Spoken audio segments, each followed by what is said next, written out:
Hello, everyone, and welcome to everyone who is joining us tonight for the Queen's Toronto Alumni Branch Spring Wellness event, Planting New Seeds for Your Health and Mind. My name is Aaliyah Hollingsworth, and I am the current president of the Queen's Toronto Alumni Branch. So on behalf of the Toronto branch, I wanted to personally thank you for being there or being here with us tonight and taking some time out of your evenings to join us. So to begin this evening, we'd like to start tonight with a land acknowledgement. We are privileged and grateful to be able to gather across Turtle Island this evening.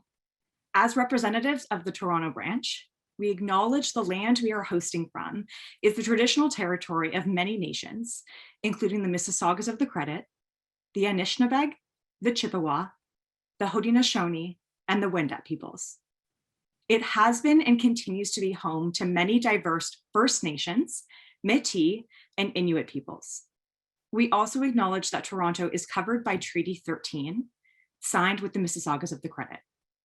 We give thanks for the opportunity to gather, learn, and play on these lands.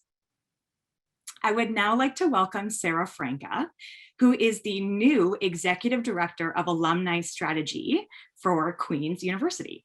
Sarah joined the university earlier this year, and she is also based out of Toronto. So we are thrilled to have Sarah joining us this evening and as part of our Toronto alumni community. So I'd like to invite Sarah to share a few words of welcome. Well, thank you so much for the kind introduction, Aaliyah. I am a bit new to Queen's, but I'm thoroughly enjoying working with my wonderful colleagues and with these fantastic alumni volunteers, like those who have put this panel together today. This topic really couldn't be more timely. We all need to be making wellness a priority right now. So I know that I'll be taking notes, but just thank you all so much for being with us today. Thank you so much, Sarah. So before we start off this evening's event, we would just like to recognize that discussing our own well-being can sometimes be challenging, uncomfortable, or difficult. So with that in mind, please note that if you require support during or after this session, we strongly encourage you to reach out for assistance. You may have your own resources, such as a primary care provider or an employee assistance plan that can help. However, you can also access free, confidential mental health support through Wellness Together Canada. This includes phone and text crisis support, as well as ongoing, self-directed, or professional-led help. We will be adding the contact information for these resources in our chat feature in just a moment, so please do check this out to learn more. Without further ado, and to kick off this evening, I would like to introduce Laura Stefankovich, who is tonight's host and mediator for our event. Laura is a graduate from Queen's University Department of Film, Theater, and Media Studies. And post-Queen's, Laura received her certificate in life skills coaching from George Brown College in Toronto. She is now a 200-hour certified yoga instructor and a life and personal foundation coach. So it is my absolute pleasure to pass the baton over to Laura to get this evening kicked off. Thank you so much, Aaliyah, and thank you to everyone for joining us for the QTAB Spring Wellness event. So as Aaliyah mentioned, I will be your moderator tonight for what promises to be a wonderful discussion on self-care and wellness. So we have some great speakers lined up for this evening, ready to share valuable tips and resources to best nurture yourself and help manage anxiety and stress to develop a healthy body and mind.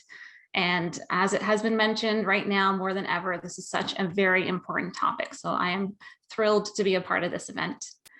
So to give you a little bit more of information about what you can expect this evening, here is our agenda.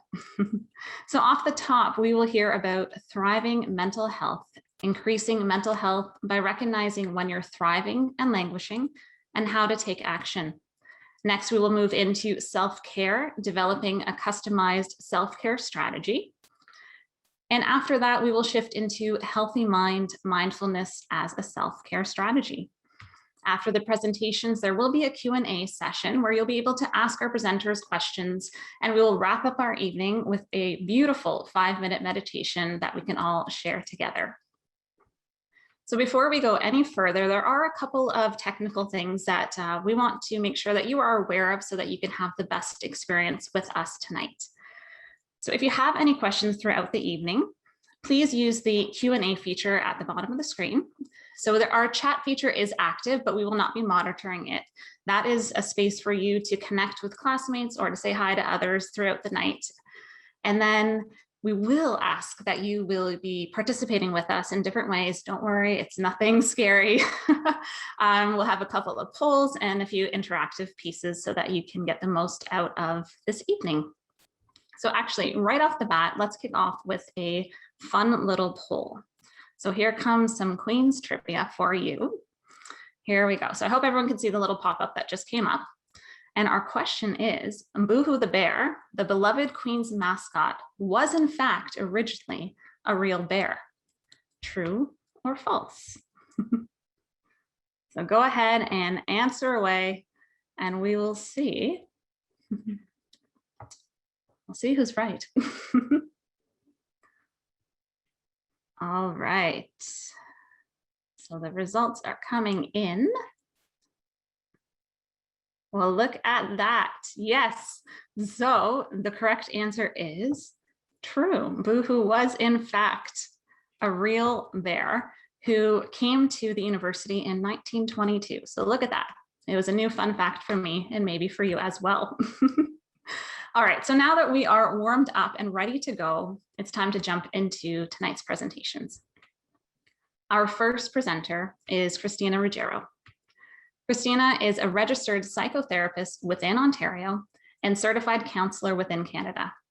Even before acquiring her master's degree, Christina knew she wanted to work with post-secondary mental health concerns and has been pursuing this passion at Queen's University, working at Student Wellness Services and the Education Department for the past 4 years.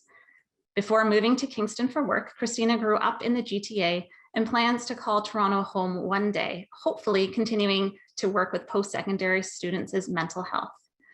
Christina will be talking about thriving mental health, increasing mental health by recognizing when you're thriving and languishing, and how to take action. Please welcome Christina. Hello, Laura. Thank you for that introduction. So like Laura was saying, I will be talking about thriving mental health and how we can kind of acquire that.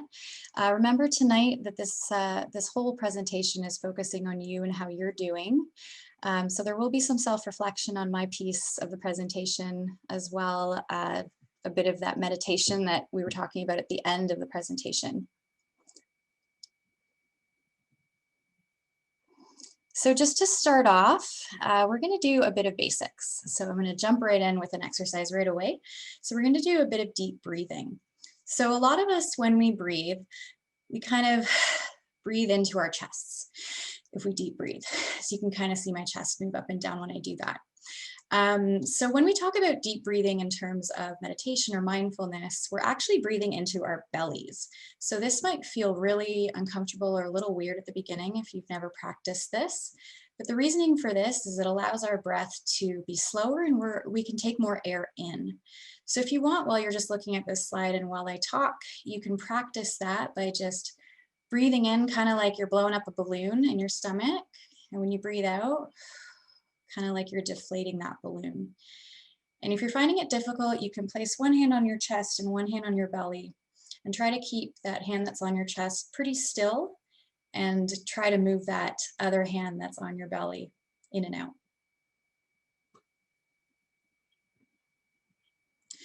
So deep breathing is very good to increase our mental health. So speaking of mental health, what is it? So good mental health, or what we consider thriving, is when we're generally content and we can deal with our stresses. While poor mental health or languishing is when we're generally distressed and our functioning is impaired. So to talk about this a little bit further, some of us might think, well, okay, if someone has a mental illness, then they must be languishing in mental health. And if someone has no symptoms of mental illness, they must be thriving. And this actually isn't true, right? So someone can have a severe mental health diagnosis and still be thriving in mental health if they're using strategies to promote and maintain their mental health, and they're able to reframe their stress in that way. And again, if someone has no symptoms of mental illness, they might be languishing in mental health. If, let's say, there's a stressor in the environment or something really stressful happens, they might move towards struggling and kind of feeling in crisis.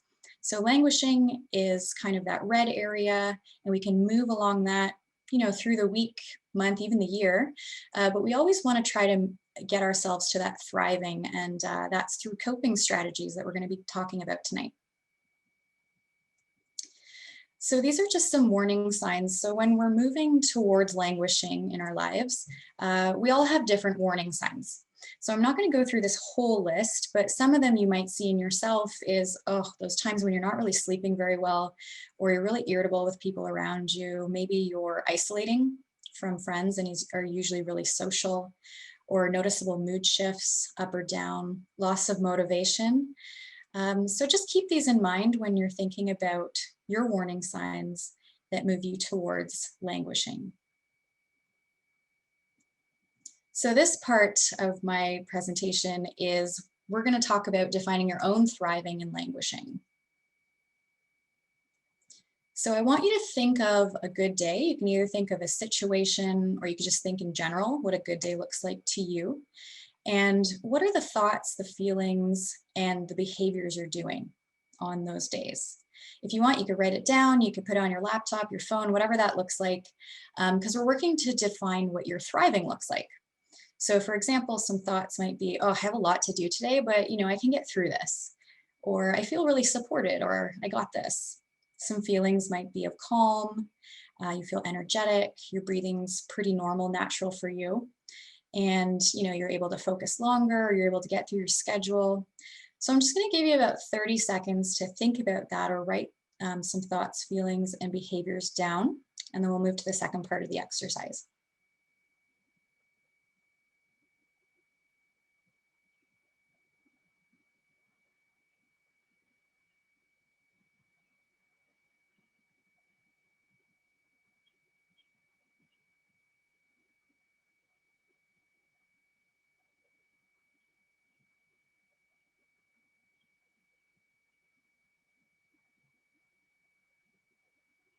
Okay, so even if you're not done your list, you can always work through that after the presentation tonight.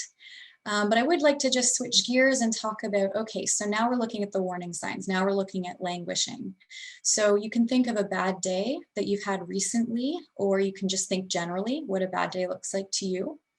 And again, I want you to think of the thoughts, the feelings, and the behaviors that represent that day for you. So some thoughts might be, I can't do this, or, no one cares about me, I have no purpose. Your feelings, you might feel very tight in your chest, might have anger and irritation.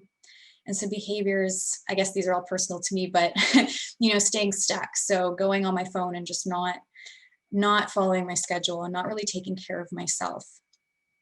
So I'm going to give you about 30 seconds just to either think about that or write it down.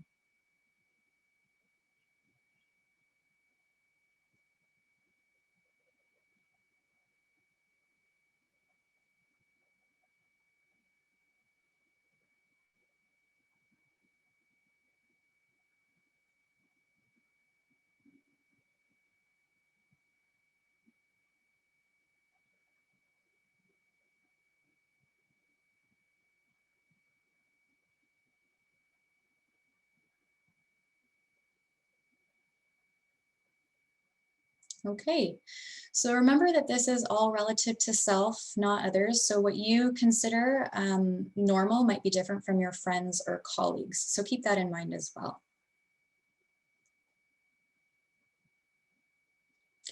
So speaking of how to build up our mental health, how do we work towards thriving? So now that we have an idea of what thriving and languishing looks like, how do we kind of work towards that thriving stage?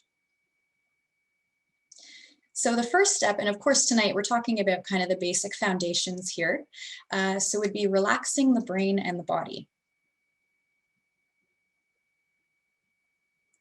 So some examples of ways to relax are put on the screen here. We have deep breathing, progressive muscle relaxation, mindfulness, which will be talked about later in the presentation, grounding, and guided imagery.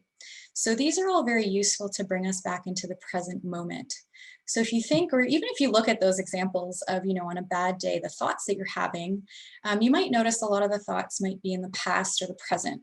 So you might be thinking, oh, I really regret doing that thing, or I really wish I had done that differently.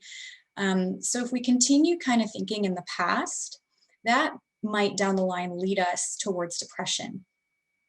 On the other hand, if we're thinking very future and we're thinking, oh gosh, I have so much to do, or what does that look like? So a lot of uncertainty, right, in the future. There's a lot that we can't control. So if we continue thinking or kind of ruminating on future thoughts, this could down the line lead us to anxiety. So that's why staying in the present moment can ground us, and it can really make us feel more relaxed. And then the next step is building up your self-care. So that will not be my presentation, it'll be the next presenter, but that's also a way to work towards thriving.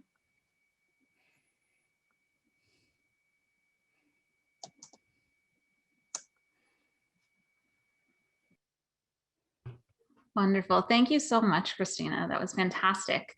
A big part of this, all our self-care and our wellness, is self-awareness. So as Christina mentioned, awareness of our breath and awareness of our thought and awareness of our feelings can help us not only navigate the challenging times, but it also helps us to recognize when things are going well, which we also have to kind of give ourselves a little bit of moment of gratitude when our day seems to be going well, or just life in general seems to be picking up. And so this awareness that we start to develop and we're continuing to work on, it does help us stay present. So it helps us let go of the past, release the future, and drop down here so that we can start to check in, see what's happening on the inside, and then to listen to what we need. And this leads us into our next presenter. So Catherine Humphreys is a Queen's Art Sci 01, Phys Ed 01, and Education 02. Kate is the Health Promotion Coordinator at Queen's University, Student Wellness Services, She holds a Master's in Community Health from Brock University and bachelor degrees in Education, Biology, and Physical and Health Education from Queen's. She has been in her role at Queen's for over 10 years and has been privileged to be part of the growing awareness of the importance of mental health on post-secondary campuses. Kate will be talking about self-care, developing a customized self-care plan. Please welcome Kate.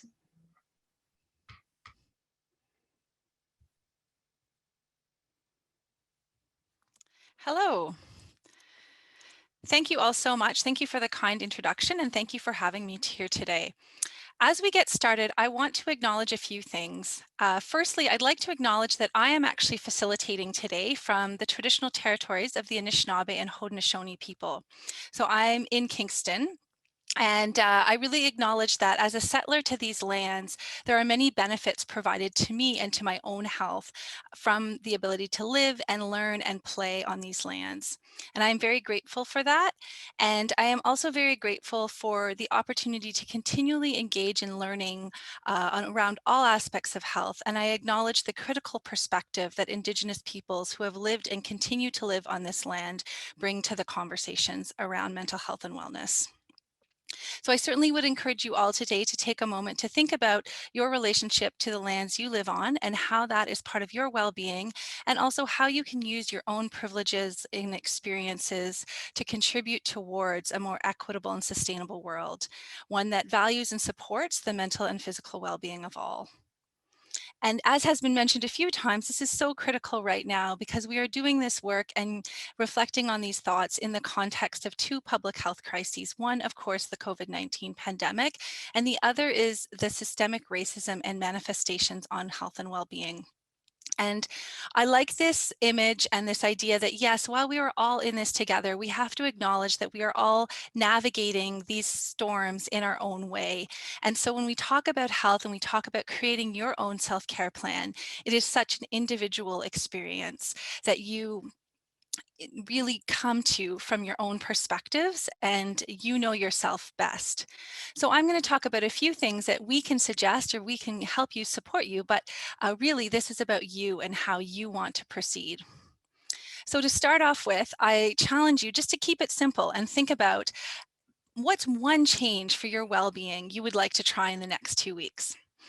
So I'm just going to give you sort of a second or two to think about that, and remembering that we're doing this from a holistic perspective. So you can think about your social well-being, your mental health, emotional health, physical health. All these areas are interconnected and impact each other. And of course, if there are folks out there who have studied this work before, know that I could add a whole bunch more dimensions to this as well. But I like the three-legged stool. It's a strong, triangle. Maybe there's some engineers who can mention that, but it just gives us that reminder that all areas of our health are important and connected. And when we think about self-care, I think it's important to just take a moment to reflect on what that actually is and what that means. So there's a definition here that's really about that ability to promote health, prevent disease, maintain and cope with what life has presented us with. And it's really not about always being happy or always being productive all the time. It's really about managing what is happening around us. I had a past supervisor who used to always say, life isn't about unicorns and daisies all the time. It's okay to have moments where you're not feeling well. As humans, we expect to experience a range of emotions.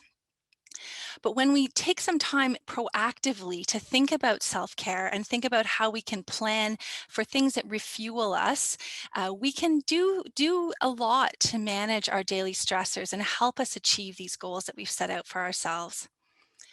When I talk about self-care, I also really like to emphasize that it's not always about indulgence. It's not about spending money, and it's not always about commercial products or buying things. Sometimes good self-care is actually kind of boring. And when I talk to students about this, they often tell me, it's about adulting sometimes. It's about those dentist appointments or getting the bills paid or taking that time to tackle a task that isn't always your favorite thing to do. But there's lots of things about self-care that do have to do with our bodies and listening to our bodies and really thinking about how we can be gentle and patient with ourselves as we try to take time for this, because it's not easy, especially at this time. The other piece I want to mention about self-care is when we think about community care. And so you can see that self-care is really about the individual caring for their own basic needs, whereas community care is focused on that idea of the collective. So taking care of people together for everyone, from basic physical needs to the psychological and even spiritual supports that communities offer. So community care is a recognition that we as humans are undeniably social, and taking care of each other and in that commitment to sort of reducing harm simply through being in a supportive, connected way.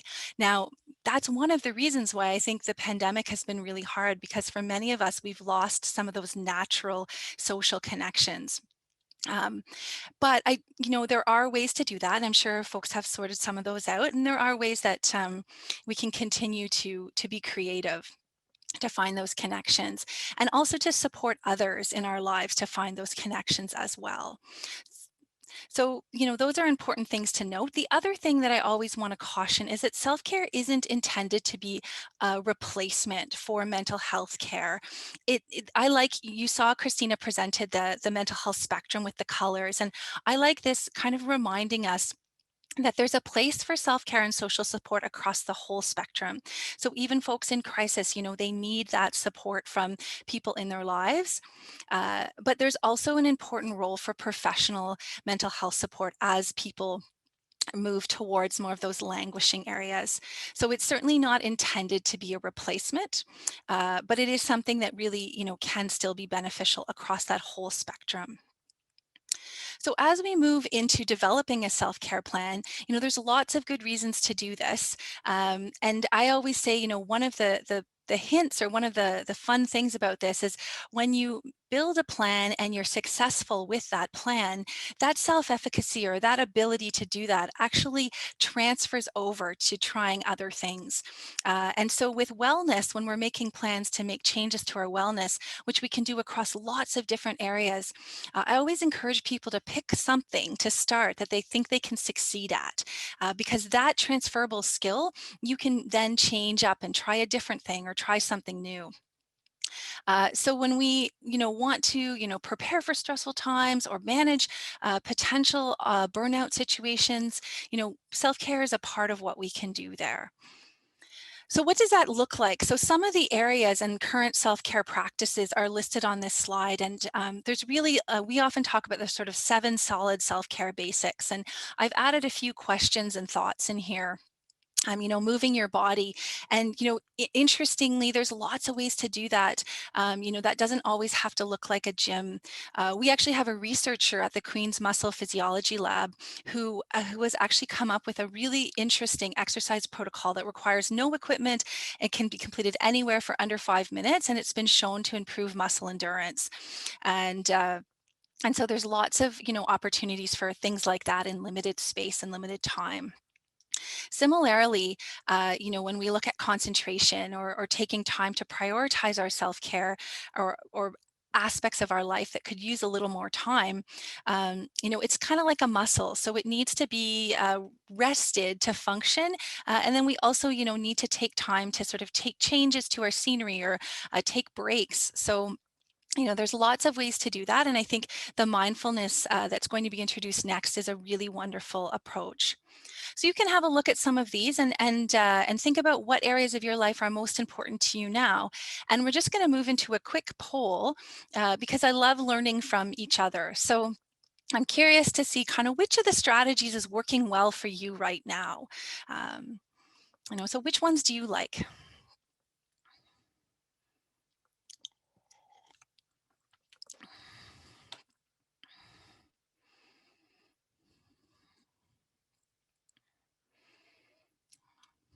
Okay, so hopefully most people are voting. You're getting a chance to see. And we'll trust our host to let us know when it's time to look at the results.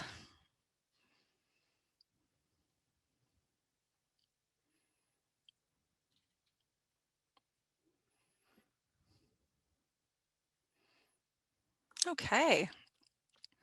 So look at that. So many different ways that people are practicing self-care right now, which is amazing to see.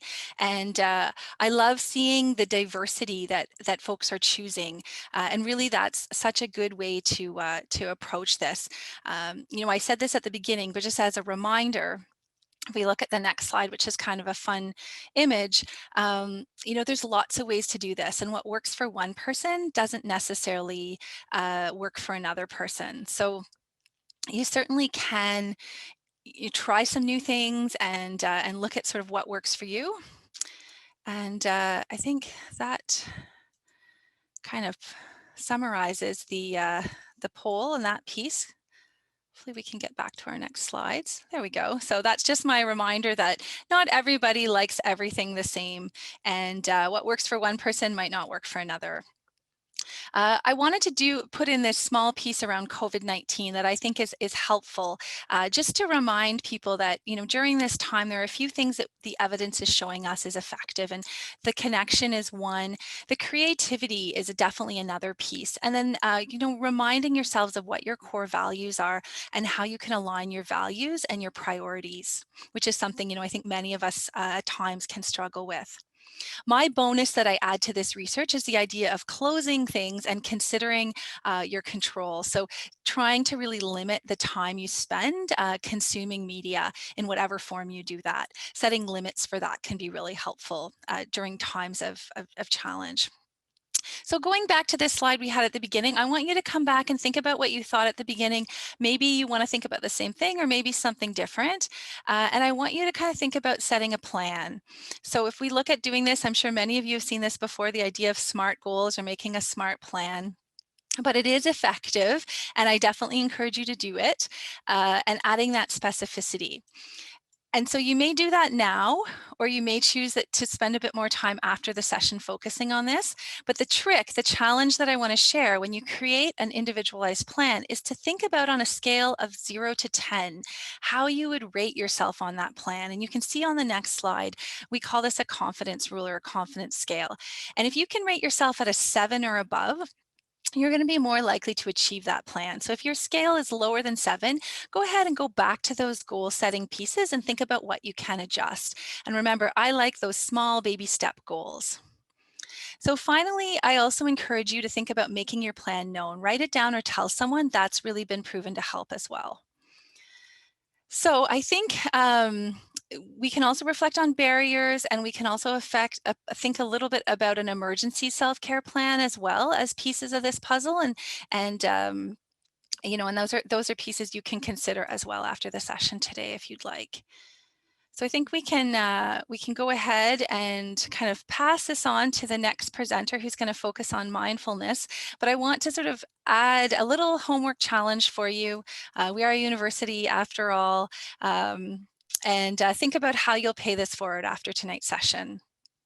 So thank you so much for having me, and I wish you all the very best with your planning and your process, and I will pass it back to our host. Thank you. Thank you so much for that wonderful information, Kate. I think it is important to remember that self-care is not a one-size-fits-all approach, and that it doesn't have to be extravagant. So sometimes the simplest acts of self-care can make the biggest changes to our well-being. And I also like the idea of sharing our self-care goals. So there is this tendency to keep our self-care routines, especially if they seem boring, kind of hidden behind closed doors. And when we do that, I'm sure we all know that when we don't share our goals and our plans, you know, if that routine or habit starts to slide, nobody knows. So, you know, it's easy to just let it go and carry on. But when we share our goals, especially when it comes to self-care, we vocalize our commitment, which adds strength to our intention. And plus, we allow others in to our little support circle, which is always a good thing. So taking from Kate's presentation, set the goals and let other people in on your plans. All right, we are going to move into our final presentation, and that is with the wonderful Alexandra Sazam. So Alex is a Queen's Art Sci 14. Alex is a naturopathic doctor working in Toronto, Ontario. In her practice, she has a special interest in mental health and eating disorders and has completed extra training in these areas. She believes that our relationship with ourselves is a huge component in our overall health and well-being. That relationship and the way that we view ourselves can often come out in our interactions with food and our bodies. She uses a mind-body approach to help patients see the ways that they are using food and manipulating their body on a daily basis to cope with whatever it is that is going on beyond the surface of their skin, both physically and mentally. She also focuses on the way that stress and overwhelm impacts the functioning of our body as a whole. She currently works out of the Orenda Clinic and Apothecary in Toronto. Alex will be talking about healthy mind, mindfulness as a self-care strategy. Please welcome Alex. Thank you so much, Laura. So today we're going to be talking about mindfulness. And mindfulness is a very hot topic right now. We often hear it mentioned. And what most people associate with mindfulness is this idea of meditation and sitting in silence, trying to empty our mind of thoughts, which is something that we're going to experience later today. But mindfulness is so much more than just meditation. It's about paying attention to what is happening inside of you. It is about connecting to your mind and body instead of trying to distance yourself from what you're feeling. It's about noticing your mental state. It's about noticing how you are feeling in your body and in your daily life. And it's about noticing the connections between your mind and body and how it impacts each other. This makes mindfulness an incredible tool for navigating a feeling of anxiety, something that many of us have experienced this year. Anxiety is your body's natural response to stress, and it's characterized by a feeling of fear or apprehension, often about what is to come. The thing about anxiety is that while it is a mental emotional response, it has impacts on our entire body and can change the way that we feel physically as well as emotionally. This can make it a very hard thing to support and to overcome. because it can be a very vague feeling with mental, emotional, and physical impacts. But this is where mindfulness can really help. Mindfulness can help us to make sense of all of the different things we're feeling. And as a naturopathic doctor working in mind-body medicine, it's a huge component of helping us to feel okay in our bodies. Today, we're going to go through kind of these 5 pillars of anxiety and stress support and how we can find physical and mental calm and a feeling of safety through the use of mindfulness. So the 5 pillars of anxiety and stress support are tools that we can use in our daily life to help support our own feelings of anxiety, whether they manifest on a physical level or an emotional level or both. The first pillar is a mental and emotional support. This involves acknowledging what is going on for you on a daily basis.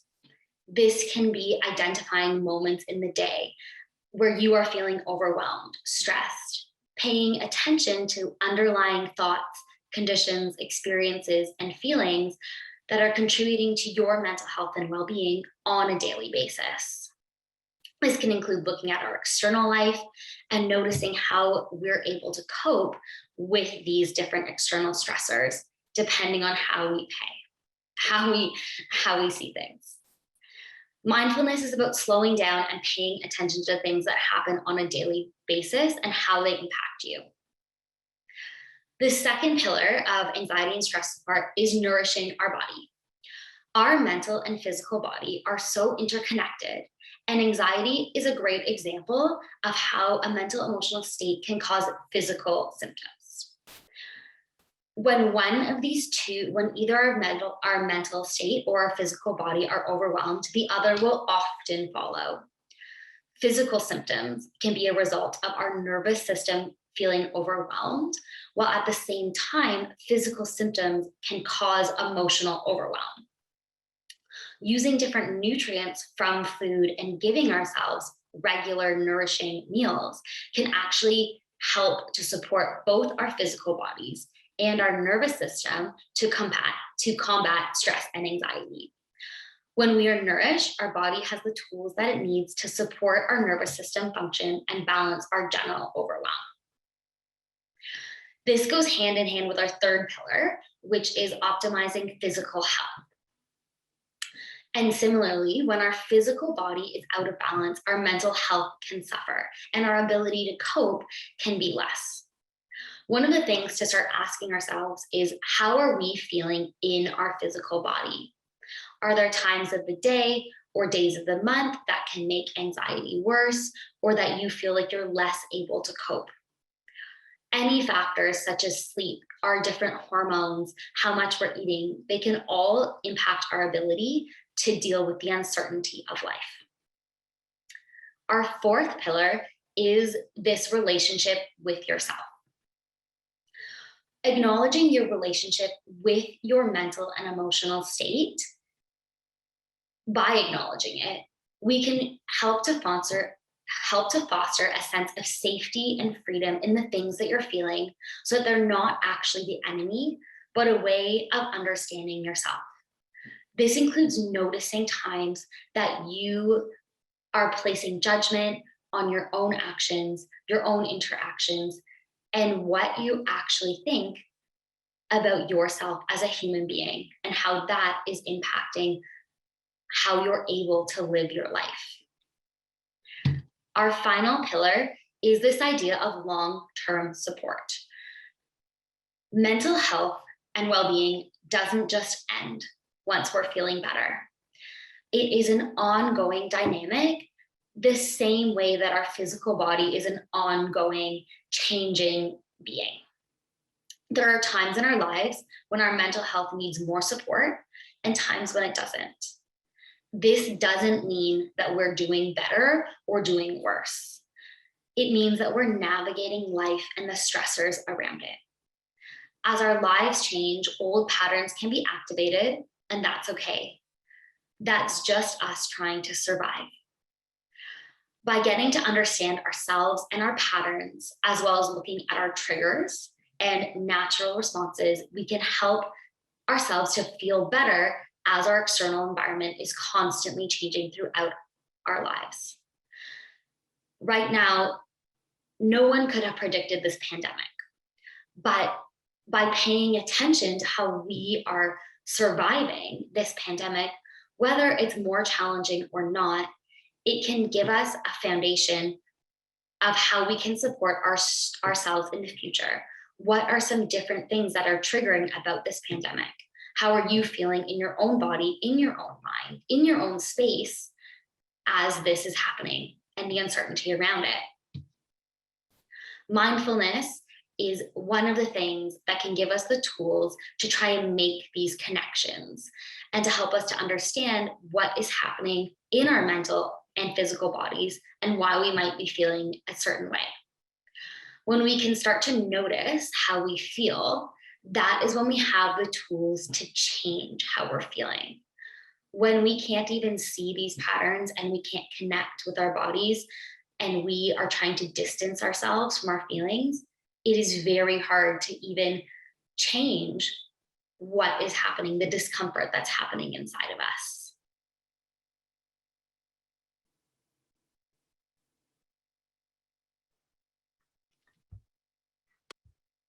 Wonderful. Thank you so much, Alex. Yeah, the self-care journey is never complete. And it is because we change every single day, and therefore our needs change every single day. So what worked to ground us, refuel us, and keep us connected to our body and mind yesterday may not work today. And that is why we continue to check in with ourselves and keep our lists of self-care practices and support resources handy. There is this popular phrase that I'm sure many of you have heard, and I like to share with my students, and that is this: you can't pour from an empty cup. So you have to look after yourself first before you can properly look after others. And I think that's why we are all here this evening, is to get that reminder and to learn new ways to care for our well-being. All right, so at this stage, we are moving into our lovely little Q&A section. So we had some wonderful questions pop in throughout the evening, and now I get to share them with our amazing presenters. So let's start with this one that came up. Given each of your varied backgrounds and areas of expertise, what would you say is your #1 trick to incorporating self-care into your job and into your daily routine? How about we start with Christina? Sure.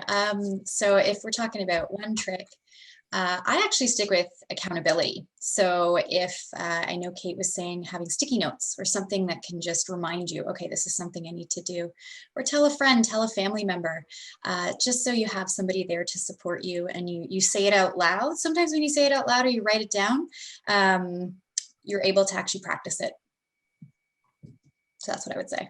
Absolutely. There's a little bit more commitment when you let somebody else in on the secret.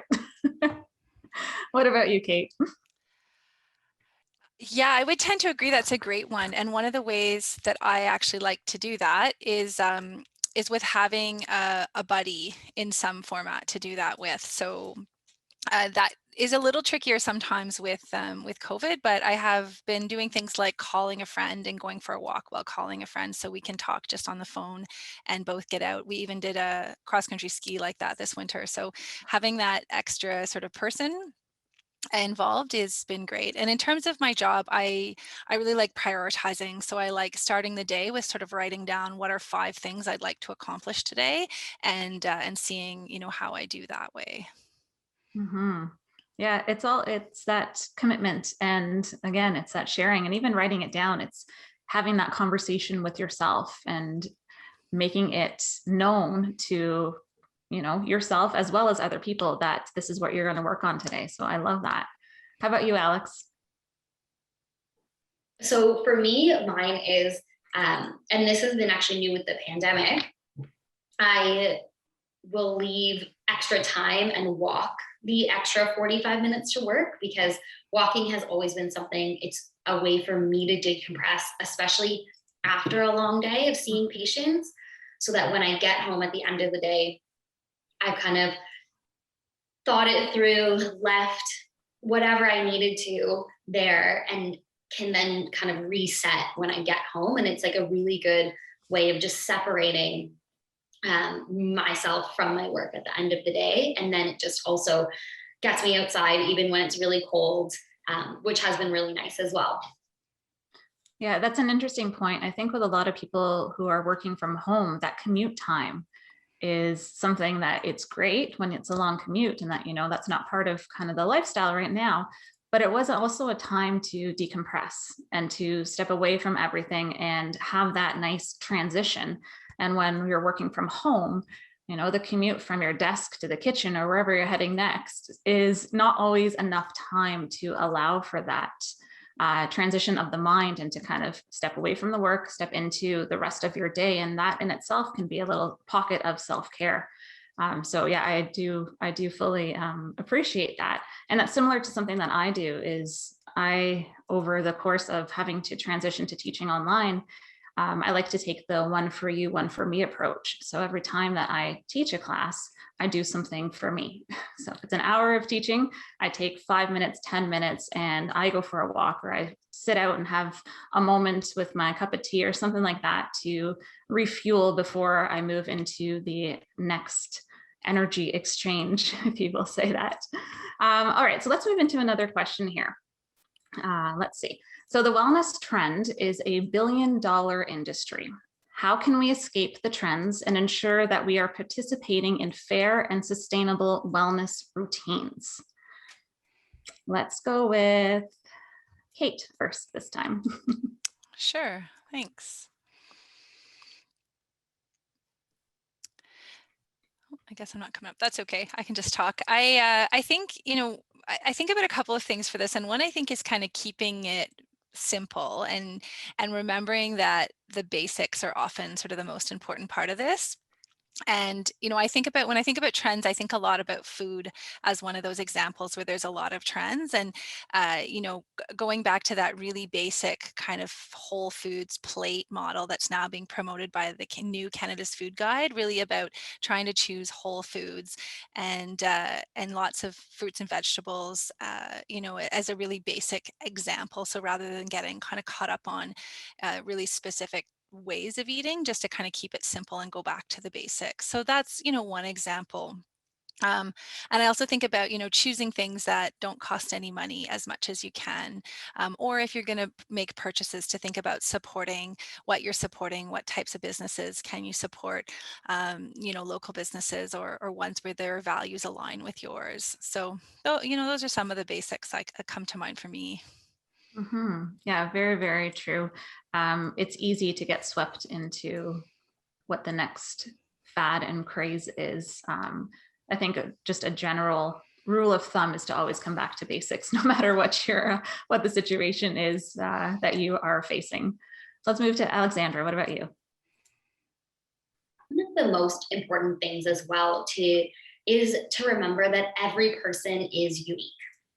And one of the things about the different trends in the wellness industry, or even doing a simple Google search, looking for resources, is that there's a lot of information out there which isn't necessarily a bad thing, but there has been a really positive experience or a positive study or someone has had a personal positive experience and they have kind of extrapolated that to this is what the entire population needs to be doing. And it's really amazing that there has been this positive study and this person has had a really positive experience, but it doesn't necessarily mean that that is the right thing for everyone. And every person, whether it's food or exercise or self-care or hobbies, it's all unique to that individual. And so the basics, I think, is a really great place to start. But also as just always taking what you read with an open mind and acknowledging that while something might sound amazing and beneficial, it doesn't mean that it's going to be the most beneficial for everyone.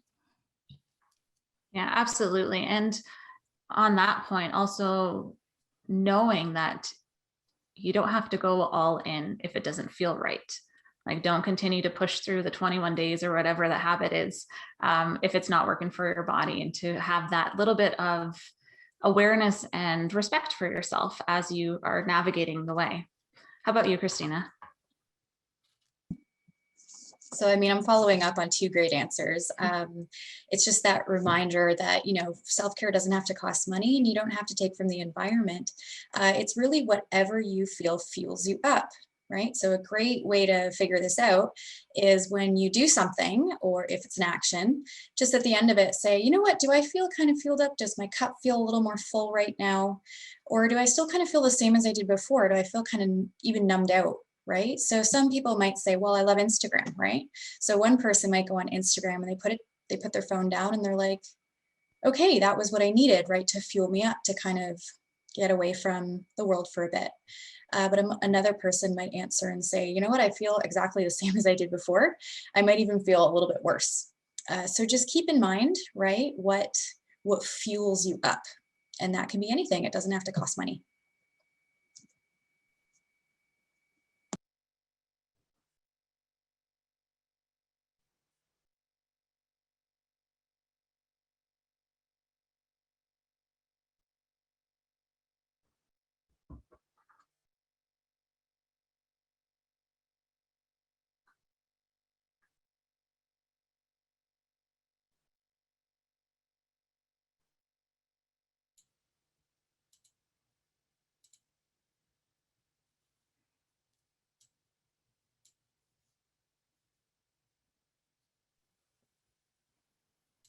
Well, I think we've got a frozen window there. So maybe I'll just, on behalf of the Queen's Toronto Alumni Branch, thank all of our presenters for their great answers in our Q&A. That was really great, and appreciate everyone who sent in the questions for us this evening. Maybe what we'll do right now is just, I'm just looking at the time and I know that we need to wrap up. So honestly, I'm just going to go to our wrap up slide now. Thanks very much, everyone. So again, we had some great discussions, great presentations. Thank you very much, everybody. Very insightful. I think we got some great valuable tips, some helpful resources. I feel there are really some solid takeaways for everyone as we work on our self-care and our wellness and strive for a healthy body and mind. I would like to thank everybody for their time today, and most importantly for their commitment to wellness and the impact that each of you are making in your communities. It's so important, especially this past year, as everyone's been saying. And of course, it is indeed spring, so it is a fresh start. And I know we look forward to putting these ideas back into practice. A couple of things for everyone to know is that if we didn't get to everyone's questions, we are going to be distributing a wellness resource package, a digital PDF, and we're going to be sending it out to everybody tomorrow. Thank you for attending. And in that package, you will find a number of the resources and tips and some additional resources and websites that some of our speakers have referred to that you might find helpful. Also, I would like to let you know that we're going to choose two winners. Two attendees from our session tonight will be drawn tomorrow, and those winners will be announced and contacted, and they will receive a wellness prize pack.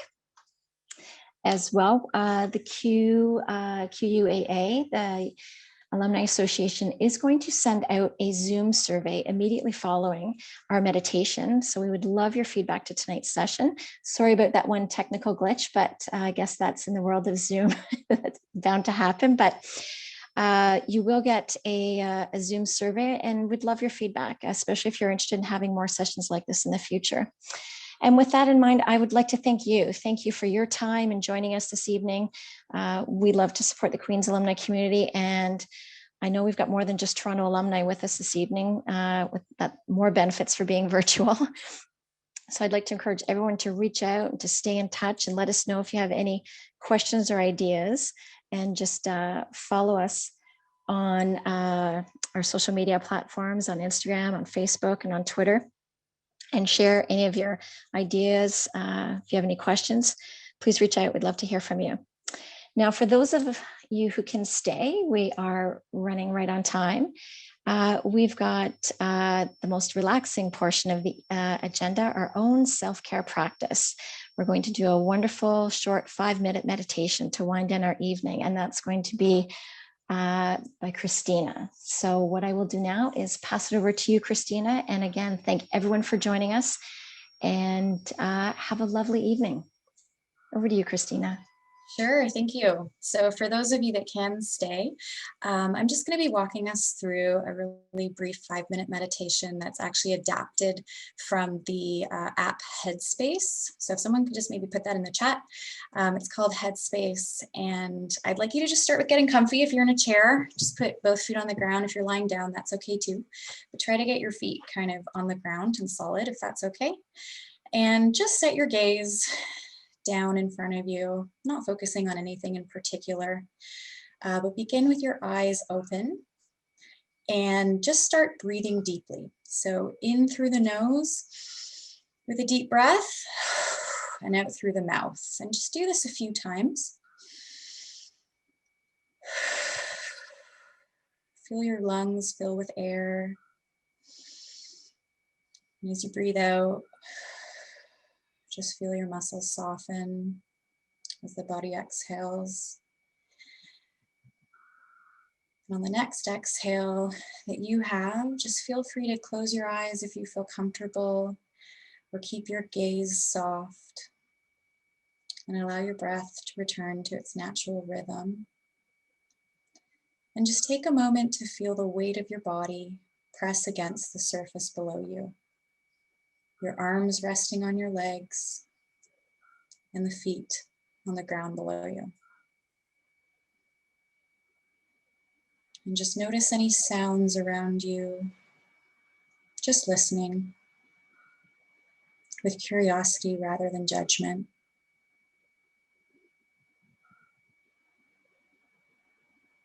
Now bring your attention back to the body.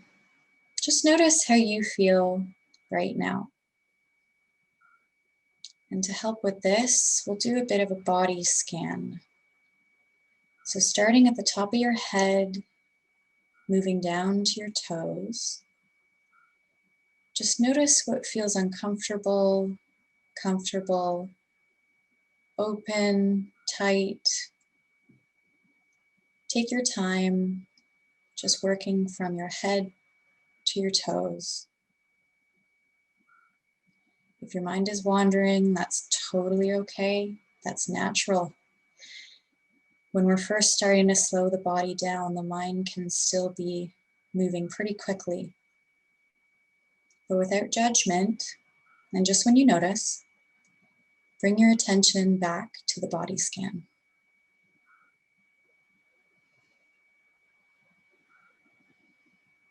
As you continue your scan down, wherever you are in your body, just notice where you feel your breath moving in the body. Is it in your chest? Is it in your stomach? Maybe in your throat? If you can't feel the breath, not to worry, just place a hand on maybe your chest or your belly and feel the movement below your hand. Just focus your attention on the breath or your hand moving. If you would like, you can add in counts to your breath. 1 with the inhale, 2 with the exhale. And you can count up to 10. Then repeat the cycle over again. Remember to bring your attention gently back to the breath if your mind wanders or counting. And I'll just give you a few seconds to focus on that.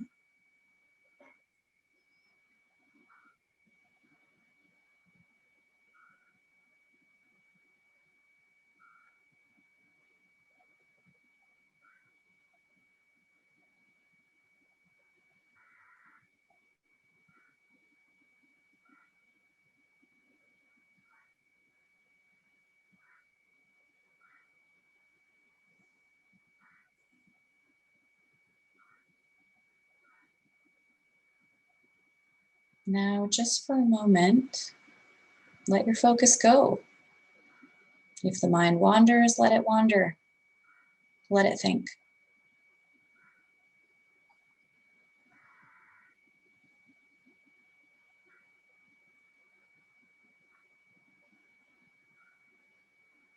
And when you're ready, bring your attention back to the sounds around you,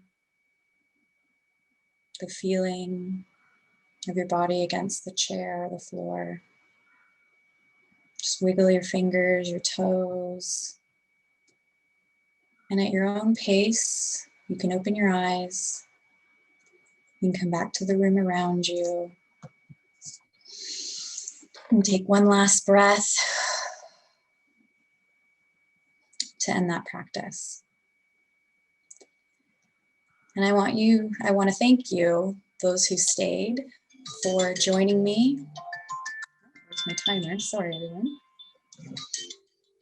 Thank you for joining me and taking this time to learn, reflect, and give yourself that time to relax. Thank you.